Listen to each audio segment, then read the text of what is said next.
Hello everyone.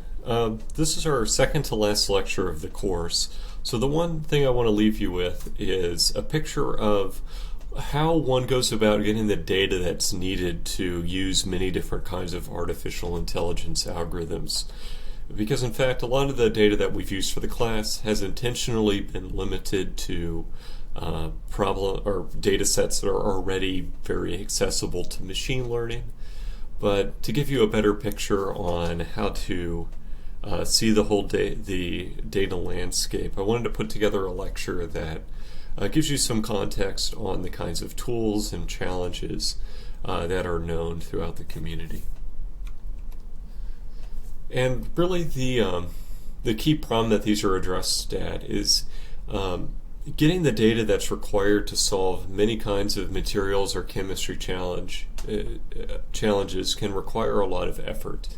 And to give an example of that, in one of my PhD efforts back, this started in 2012, we wanted to create machine learning models that predict where metallic glasses form. And while there was a lot of data that's already available on this subject, someone even went through the trouble, well, actually not just someone, a team of people went through a great effort to compile a lot of that experimental data into a single reference handbook. That still took a lot of effort to make available to machine learning.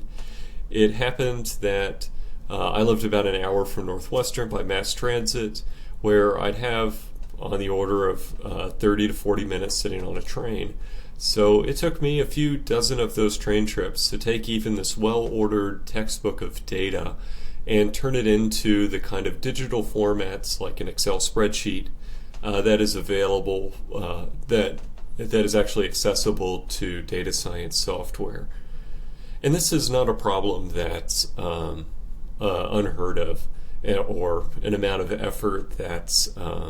anywhere out of the ordinary for being able to do data science in many new areas of materials engineering. There's often always a hurdle to being able to build the data sets that you need.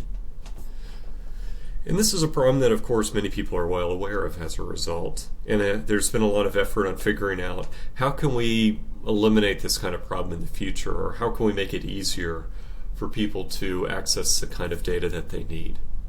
And one of the real kind of presiding thoughts that has come out of that discussion is that there are many different kinds of data that are useful to scientists. And this is well captured by the materials data pyramid, which I've borrowed from a colleague who borrowed it from the National Institute of Standards and Technology, where they've been able to visualize that the different kinds of data are often ordered by either how much curation went into compiling that data, where the working data that, say, you have just pulled off a microscope or just completed from a simulation has had zero curation effort, and products like the standard reference data sets, or SRD, from NIST have gone under very extensive vetting. And conversely, the amount of times that this data is edited, changed, overwritten, processed, is also kind of inversely proportional to how much curation has gone on with the data. So considering this broad spectrum of kind of data that are useful to the community, it's also been kind of well studied that each of these different kinds of data have different kinds of requirements to bring them into a form that's readily accessible to machine learning. So given this categories of data, we'll start at the bottom with this derived data and working data, which is, say, fresh off of the simulation. And this is the kind of data that is used frequently during scientific research. So it's data that there needs to be really limited control over, such that scientists can effectively do new and exciting things with them. So there needs to be kind of unrestricted access to that data, where you can pick it up and bring it to whatever computing system that you need to be able to process it. It needs to be in formats that are readily usable by the scientist, and of course in a form that they can easily put it on a flash drive and give it to somebody else, or put it on a box. So the key challenge in being able to envision these kind of data systems and being able to construct them in a way that ensures that the data isn't also just usable, but it's also kind of digital and organized and accessible, is being able to allow scientists to be flexible in how they use that data, while also kind of limiting the amount of chaos that comes into play when there are many different engineers all coming up with their own ways of using the data. And so here, this is a challenge in being able to build laboratory data management or laboratory inventory management systems. And in the space of materials science, there are many different concepts that have arisen in the past decade, such as NIST's Common Data Curation Service, or CDCS, tools like AFRL Hyperthought and Materials Commons, or for seed. And typically, these kind of systems are used when organizing data from a kind of particular kind of use. For example, 4Seed is being used at one of the major characterization labs at the University of Illinois, where there's already a common set of experiments are performed, and there are already established protocols for using them, such that it's easy to develop, or at least easier to develop a standard set of tools that can support people using a standard set of equipment in predictable ways. And these also is a very common pattern seen with CDCS and Hyperthought and Commons and a few of these other tools, where the kinds of problems that we're tackling in terms of laboratory data management are starting with those areas where data is being created and used in predictable ways. The next step up on this data pyramid are data that's been kind of vetted and processed to a point that it's readily shareable with others. So here, once we have some data that's ready to be shared with others, the challenge is being able to store that data along with provenance that keeps track of where it came from, being able to place it on archival storage such that it's not only preserved but readily available to anyone who'd want to use it, and categorized along with the metadata that provides further rich information about people being able, that allow people to be able to quickly discover what this data is and figure out how to use it. And then finally, there needs to be some kind of reward for people publishing that data, like giving them a citable digital object identifier, or DOI, such that they can be kind of cited and rewarded for making this data available. And these are common patterns for how these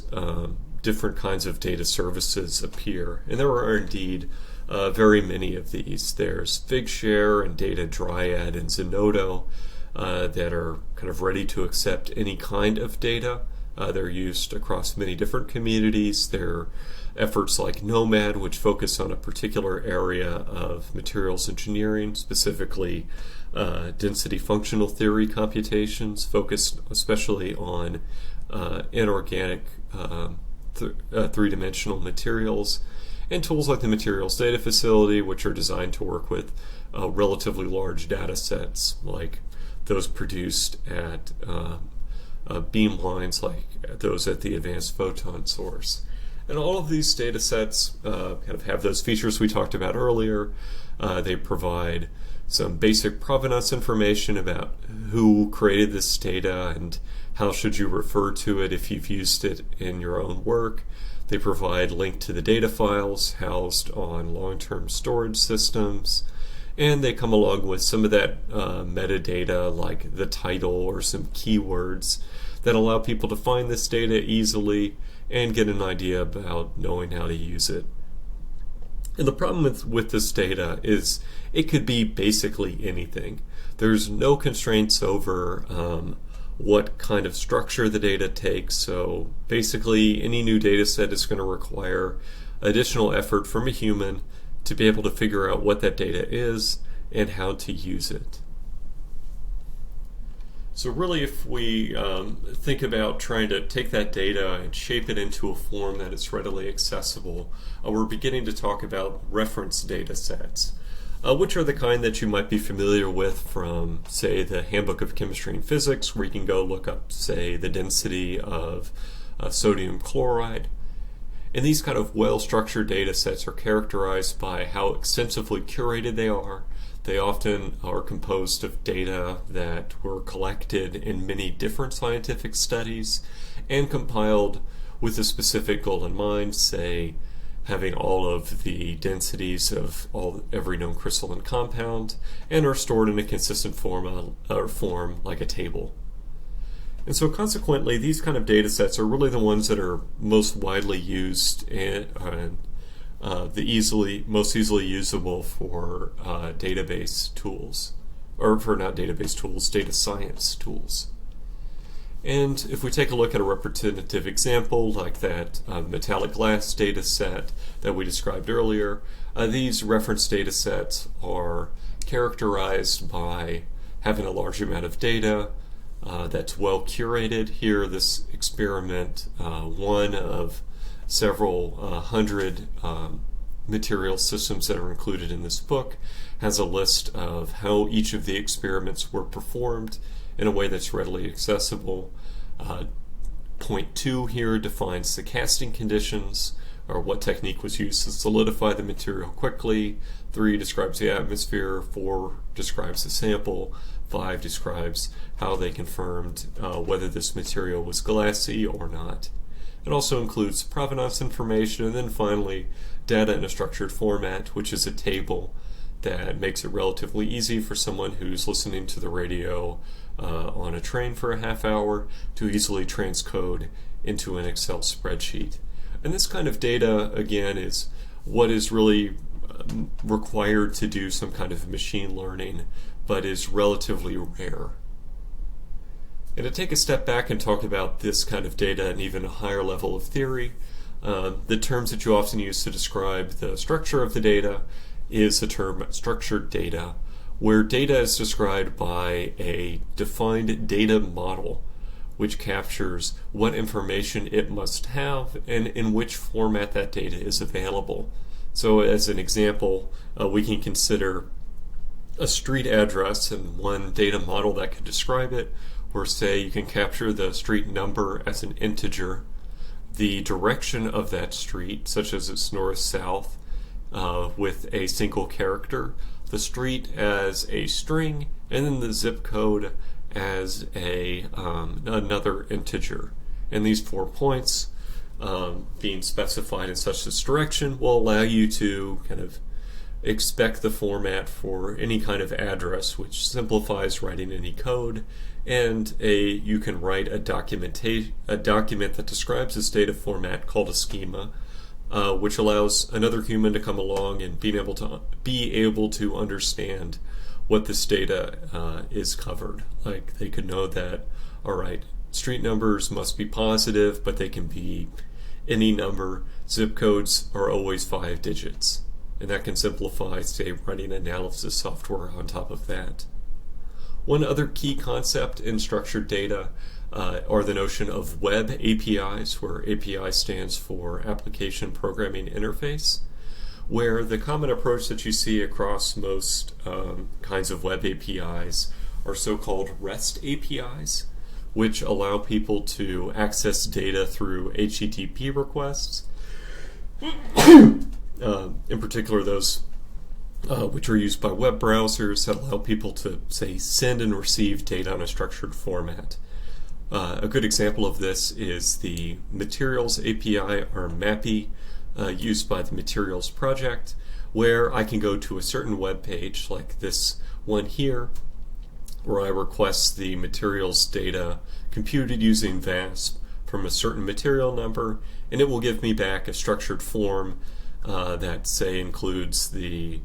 elements contained within that material, its formation energy, and a lot of other information, all described in a format that has been documented and made available online, so I know exactly what I'm getting.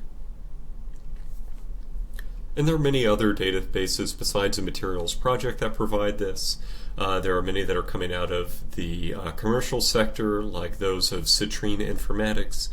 a startup that formed about 10 years ago actually,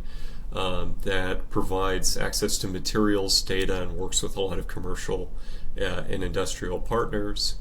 There are tools like ChemAxon and ChemSpider that are focused more on the chemistry community, and as well many academic or national laboratory products like the Polymer Genome out of Georgia Tech, MatNavi out of Japan's National Institute for Materials Science, and many others. So really this is to optimistically say that the reference data sets are proliferating rapidly, so it's becoming kind of less frequent for me that I have to go straight from a textbook into an Excel spreadsheet. There may have been someone who has already made their data available in a structured digital format on the internet such that I can easily access it and start using it to solve scientific problems. So to summarize where we're at as a community, the great trends that we're seeing is that data are indeed getting published in those kind of publication platforms like Zenodo, Figshare, and Materials Data Facility. All of these are digital, and we're seeing more reference data sets being made by the community and hosted in ways that other scientists can use them. And of course, this challenge isn't completely solved. While data is getting published, it's often in formats that are not easy to use initially in software. And those kind of REST APIs that was described are actually relatively uncommon. Often, even with websites, you have to write a scraper to be able to pull that data off yourself, which takes a lot of time. And while there are community-driven efforts,